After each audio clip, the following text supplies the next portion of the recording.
not change, if we do not change our psyche that dictates us to behave in a particular way. So yes, honoring someone is absolutely fine, but creating this division perhaps is something we have to rethink.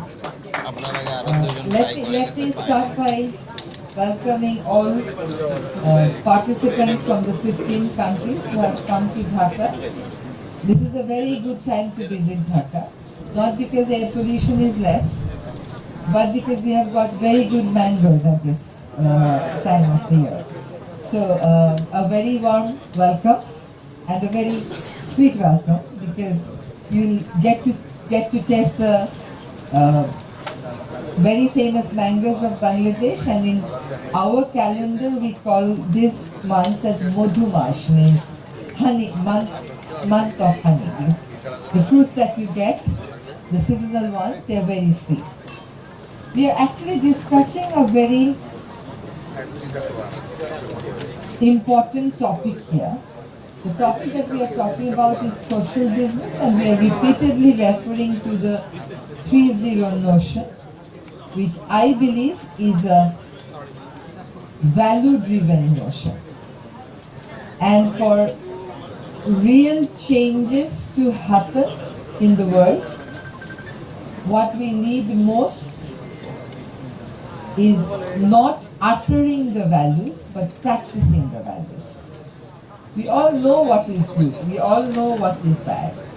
We all talk about human rights, we all talk about equity, we all talk about having no war in this world.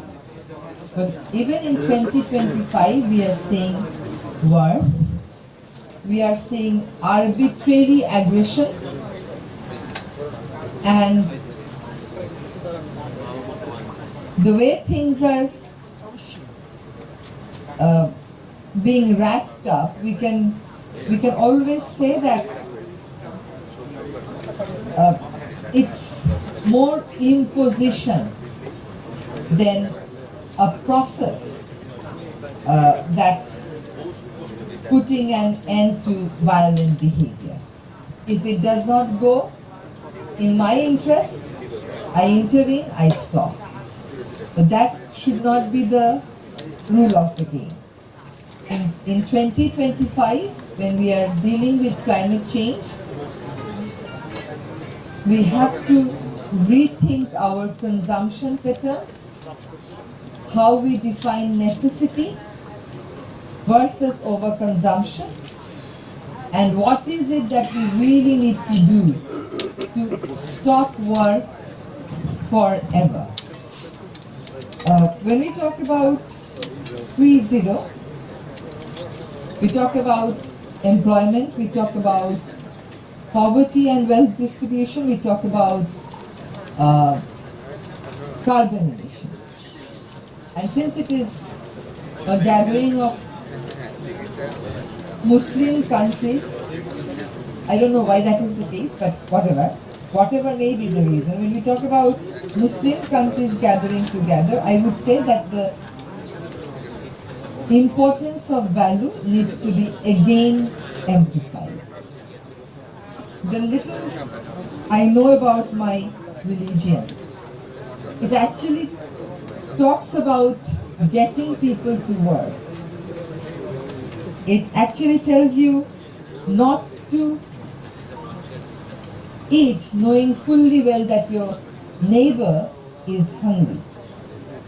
It tells you that you must not choose a lifestyle that is overconsumptive. It's not something that is not there in our religion, rather it is very much there in Islam, but the problem remains that we just don't practice these values. Whether you read Quran, you read Hadith, these are exactly the same thing that Islam has told us to not only preach but to practice. And the issue of inequity has been very elaborately dealt with in both Quran and the reliable Hadith. And the notion of social business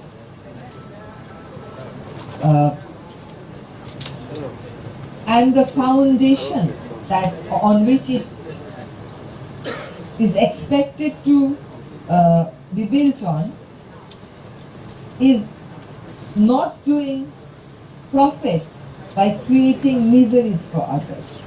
You can have your profit margin, but you have it only to pay it forward, not to accumulate your own wealth. To do it from a deep sense of social responsibility. Had we the Muslims been doing it, then why is it so that we can't unite when the innocent Palestinian people are losing lives? Why is it so that Iran do not find that many Muslim countries jumping spontaneously to say no to the aggression? I think without addressing the core issues, only talking about bringing the Muslims together to promote social business will not take us to the ultimate destination. When we talk about inequity, Islam has this beautiful system of zakat, which requires you to pay to those who need that financial assistance, and to do it in a way that changes the life of that person. So you don't give an insignificant amount to 100 people, rather you target the needy people and help them in a way that they come out of poverty. They come out of the curse of poverty. In modern day statehood, we Muslims pay double tax. We pay zakat.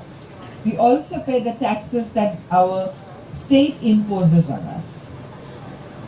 As a citizen, when I pay my tax, I expect that this tax will be utilized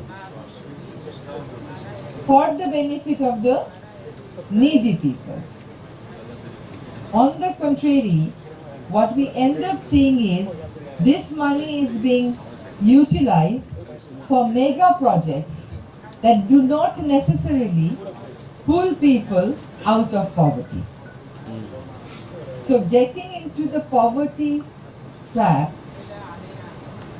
has been the outcome of a most inequitable economic model. When we talk about social business, we say this from a sense of responsibility towards the society. When we talk about popularizing it or bringing the Muslims together around the notion of social security, we actually talk about addressing the inequity issues by getting people to work, by creating scope for people to work, by not consuming all by yourself, rather distributing it. Do not know if we all really see the same thing with the same eyes and the same perception. So equity has to be the main core of the thing. And for inequity to end, there has to be a real transformation in the global order. With ultra-capitalism rising, I think the call for social business is the right call, is the right path to follow to address overconsumption and ultra-capitalism. And of course, I see the youth playing a role. Because of how we have developed the global economic order, we have actually destroyed the natural resource base. And we have developed in a way where we have put interest of few at the center at the cost of or denying the interest of the rest of the community. And that has led to a situation or to a catastrophe like the climate change. And if we do not address it by rectifying our modus operandi, we actually will not be able to save the world. At least 52 countries will go under water, which means many civilizations will simply disappear by the end of this century. Even the way we draw the map of Bangladesh, our next generation perhaps will be forced to draw it differently because of climatic changes. And that is something totally unacceptable. So the global transformation call through social business is important, and also important to really mean and define as to what we mean by Muslim brotherhood. I know Shireen Appa is here and she would not accept the term brotherhood, but the unity has to be for a real change. There are values that we share as communities, but we have seen in recent times that we have not managed to save our Rohingya brothers and sisters. We have not done enough for our brothers and sisters in Palestine. We have not done enough for our brothers and sisters in Iran, in Syria, elsewhere in the world. So of course there is need for unity, and I believe that the youth would actually lead the process of change, because they are the ones who are facing the curse of our unthoughtful, inconsiderate and disrespectful actions. We have not been considerate to other communities, we have not been respectful to nature, and that is why we are faced with all the problems we are now having to deal with. Having said this,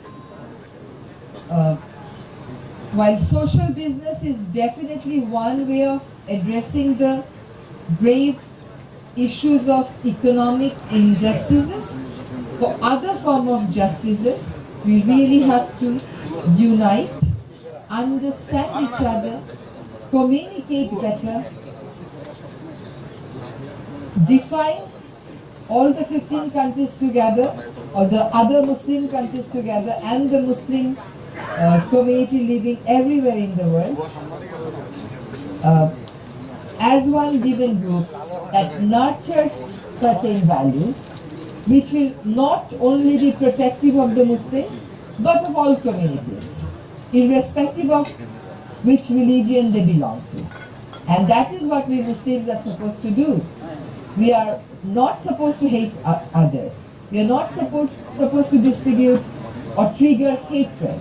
We are supposed to show compassion, love others, respect and value other cultures, other religions, other communities. And the 15 countries who have gathered here in Bangladesh, once again a very warm welcome. Let us define ourselves, let us identify ourselves, let us define our values, let us preach and practice our values.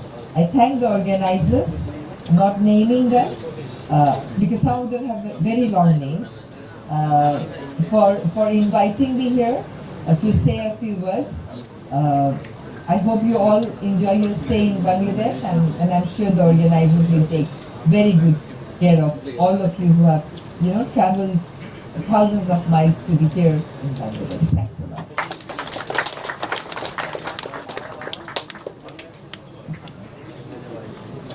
Thank you, Honorable Advisor. We have got that